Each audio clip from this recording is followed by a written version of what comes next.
Hi, welcome to the program. There are three types of people. People that make things happen, people that watch things happen, and people who don't know what happened.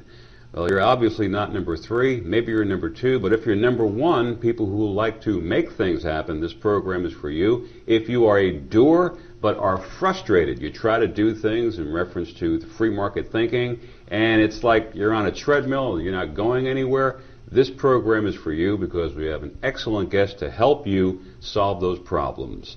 Mr. Ed Griffin. Ed Griffin is the director of Freedom Force International. That is a website, freedomforceinternational.org. Also the author of The Creature from Jekyll Island and a number of other books that you're going to find out about. Ed, very nice to have you here. Thank you, John. It's a pleasure to be here. Freedom Force International. We have people out there right now who are frustrated with the way local government is working in their lives. They're trying to do something and they're frustrated. Is this something that can be helpful to them? Well, that's specifically what this organization was created for, is for those kinds of people. I'm glad you started the way you did with the three kinds of people in the world, because definitely that's true. And, you know, I've been monitoring the growth of government and the corresponding loss of personal freedoms for many years. I won't even tell you how many years. It's embarrassing to think about it, but certainly from the 1960s on. And it was always so frustrating to me to see how many people there were that didn't seem to care about what was going on and didn't want to know. That was bad enough, but what really bothered me were the people who knew but didn't do anything about it. They were sort of apathetic. Say, well, you can't fight City Hall, you know. There's nothing we can do about it. And so they were quite apathetic, I thought. And then I realized that their apathy was more or less my doing. And the reason I say that, I'll give you my little 2-minute seminar on apathy. I realized that if you were in a rubber raft, picture this in your mind. You're in a rubber raft out in the middle of the ocean, and you look over the edge and you see bubbles coming up over the edge, and you think, uh-oh, there's a leak in the raft. Well, what are you going to do? You just lie there and sink. You are the picture of apathy. But if you change the scenario, and now you look around the raft and there's an air pump and a place to screw it in, now what are you doing? You're pumping away, and you'll be pumping air into that raft for days and days until you have no energy left. You are now Mr. Activism. And the only difference between those two pictures is that in the first case there was nothing you could do. And in the second case there was at least something you could do, so by golly you went and did it. And I realized that I was doing such a good job of convincing people that things were so bad that there was nothing that could be done about it. It had gone too far. And so I was planting this apathy in their minds.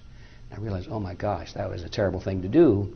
And from those days on, I always resolved that if I ever had a chance to talk about problems, which I do a lot, I would certainly try and follow it with solutions. The only trouble with that is that for a long time, I really didn't have my heart in it, because I didn't really think that the way things were going, that we could turn this around. But I kept on the track anyway. I wanted to, be in there for the good fight, just in case a miracle would come along and the American people would wake up and change the system and so forth. But I really had serious doubts that it would happen. And then about 2.5 years ago, things began to change in my mind. I realized that there was an important missing link, in my opinion, in this battle against the growth of government. The missing link, once I got a clear focus on it, was something that I incorporated into the organization that we're talking about, which is Freedom Force International. The missing link was this. Those of us who were concerned about the growth of government were always complaining about and fearful of power. We said, look at those people over there. They've got so much power. That's our problem. We must dismantle this power. And that was true.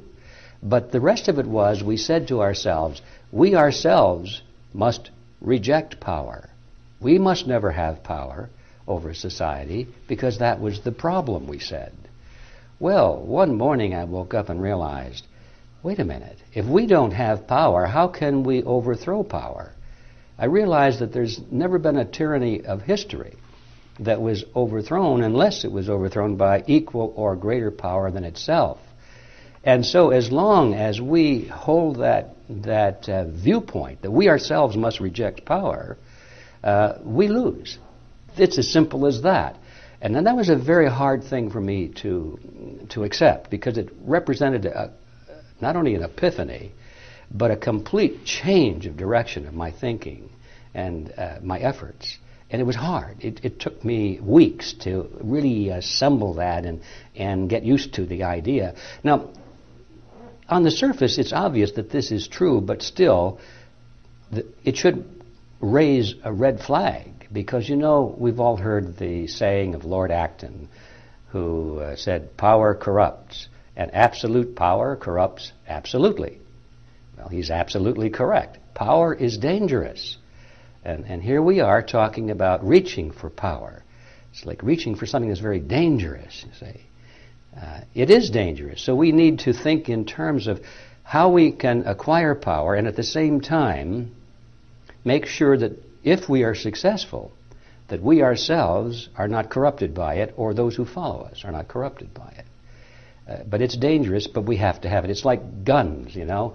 Having guns is dangerous. The only thing more dangerous is not having guns, you know. Having power is dangerous because it can corrupt us or someone. But not having power is far more dangerous because it means we cannot defend our liberties. So we have to deal with this issue.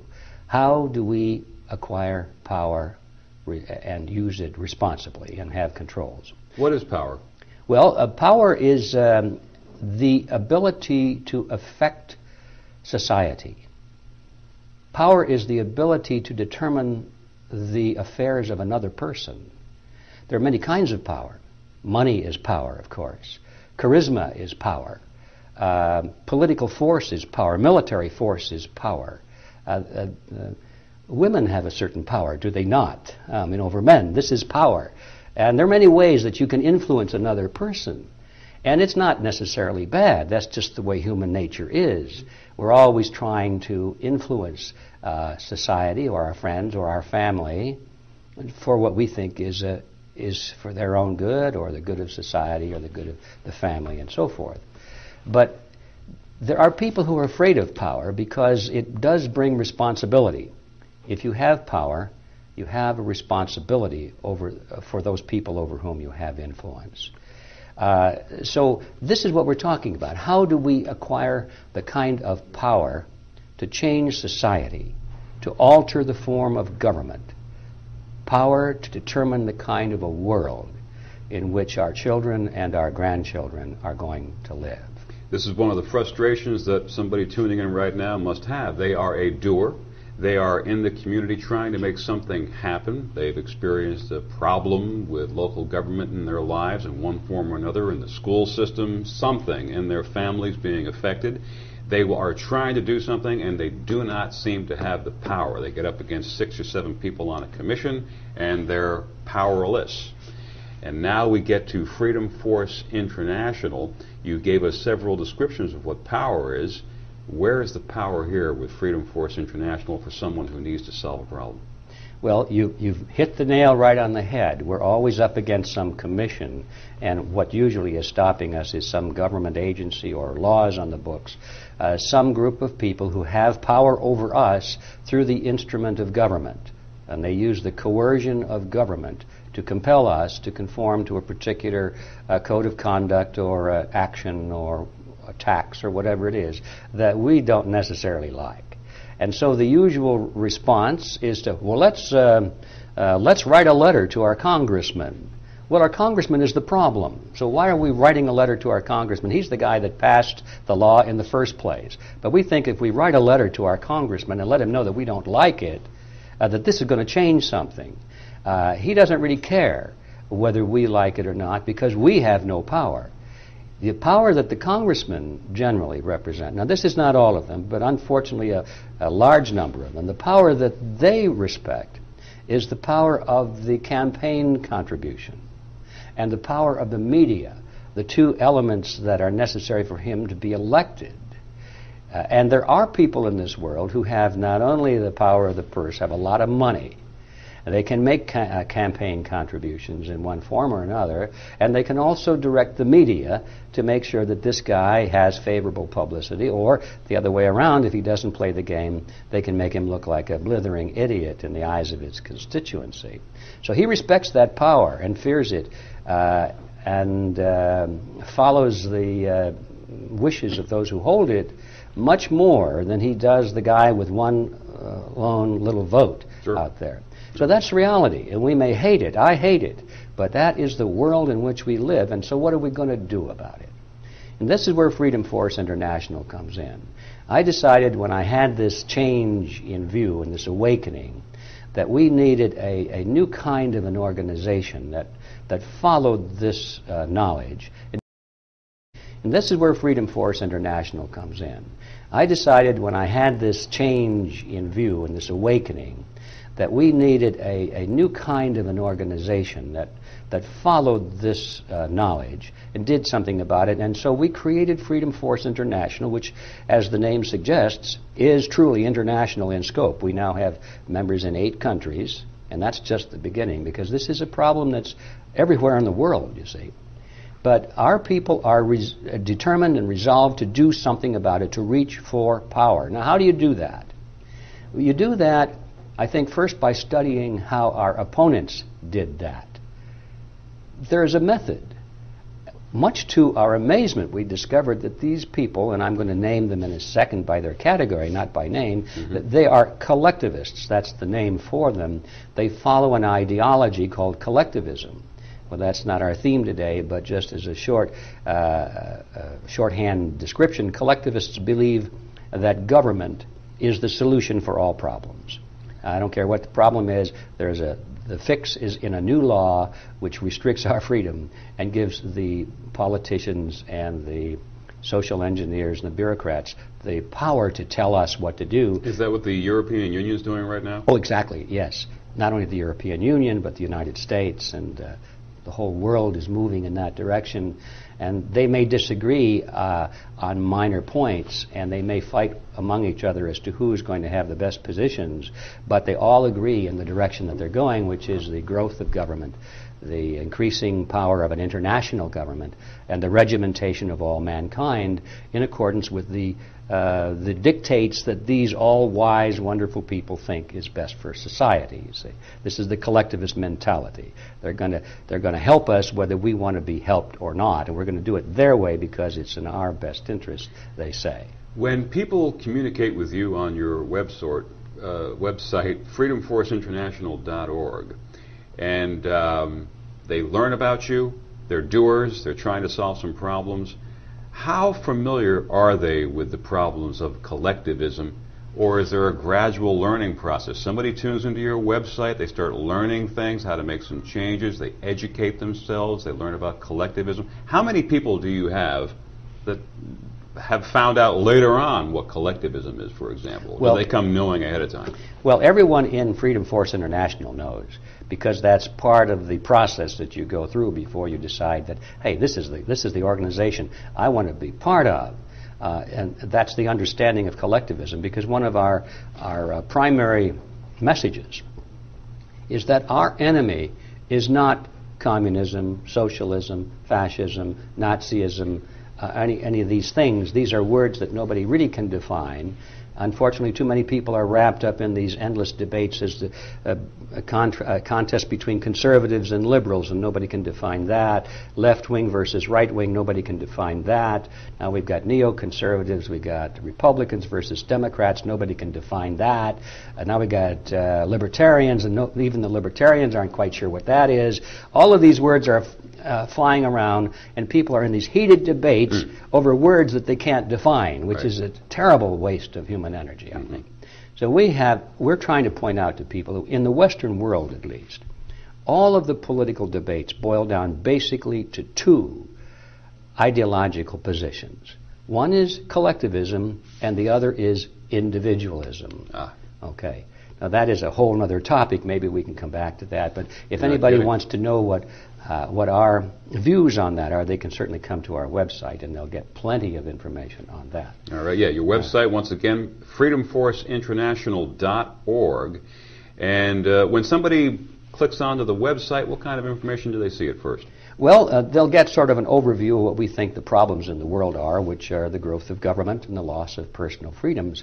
But very soon they're going to be introduced to this concept of collectivism versus individualism, Sure. because we think it's important to know the enemy, to really know what he looks like and not look at all those masks that he puts out there. And I'll give you just a brief description of that, because it's too juicy a topic to say, well, it's a good topic and leave it alone. It's like going into the supermarket. They give you a little taste, so that you want to have the rest of it. We've identified 5 basic pillars of collectivism. One of them is this concept that the group is more important than the individual, that the individual must be sacrificed, if necessary, for the greater good of the greater number. Okay? Now that's pretty appealing. That's a concept that I was taught in school. And I thought it was a great idea. After all, the majority should rule, right? And you can't sacrifice the majority for some minority. And so I bought into it. It's the basis of this word, another word that's hard to define, we call democracy, majority rule and so forth. But when you think about it, it's not such a hot idea, this majority rule. Consider a lynch mob. Well, there's only one dissenting vote, and he's at the end of the rope. So, well, wait a minute. Majority is ruling there, isn't it? Maybe we ought to put some qualifications in there, and now we start to think. That's a dangerous thing in modern society. But we come quickly to the realization that the majority should rule, yes, but not to the extent of violating the rights of the individual or a minority. So a pure democracy is not a good idea. But when you start putting legal and constitutional restraints on the will of the majority in order to protect the minority, now you're talking about something that they used to call the republic, another word to be defined. But the concepts underneath are very clear. So the collectivist, nevertheless, holds to that idea that if 51% of the people want something, then it should happen, no questions asked at all about it. And, this is the mentality of fascism, communism, Nazism. All of those totalitarian concepts are based on the idea that the individual must be sacrificed if necessary for the greater good of the state. Now, the state represents society. It represents the majority. It represents the greater good of the greater.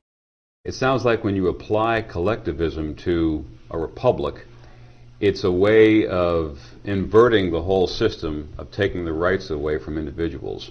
It's exactly how it turns out. It's not necessarily the theoretical base. I mean, people start out rather idealistically thinking they're going to do good for individuals as well as groups, but it always turns out the other way around, because there are people who determine what is the greatest good for the greater number. And you talk about the corruptibility of power. That's a lot of power. Sure. So no matter what happens, if they have to sacrifice one person or thousands of people, as long as they can say, well, it was for the betterment of the greater number, then that washes their hands of it, you see. People who decide to join your website, freedomforceinternational.org, do they have stories, personal stories of they tried to make a change somewhere, or they were victims of a local government situation? Yes, we do run into that, but the story we find most often, John, is the individual who felt that he was all alone. He thought that he was the only one left on the planet that saw reality. Everyone else was insane. And he gave up and said, well, what's the use? I can't do anything. I'm only one person. He didn't realize that there are so many other people out there just like himself. And so one of the goals of Freedom Force is to allow all of us who have felt this way more times than we want to admit to realize that we're not alone, and to try and give us strength through our unity. Now, before someone can do anything, and before they go into some kind of battle of dealing with collectivism and governments and so forth, you have to sharpen your arrows, you have to build up your arsenal.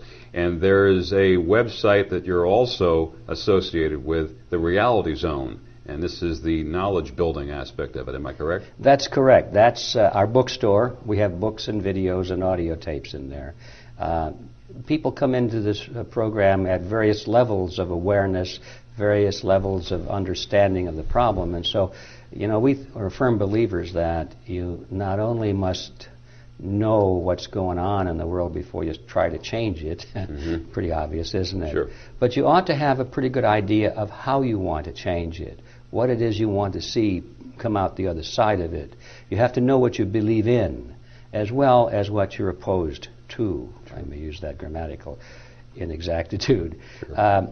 But knowing what you believe in is very important, and that's one of the weaknesses, too, unfortunately, in the past over our opposition to tyranny. History is full of cases where people have risen up against some dreaded dictator or tyrant, and at great cost in treasure and blood, they have finally overthrown this one regime. And then they wake up a few years later to discover that they've replaced it with one just the same or worse. And the reason for that is that they thought that the problem was the individual. They thought the whole problem was that man. He was a bad man. All we have to do is replace him with a good man, you see.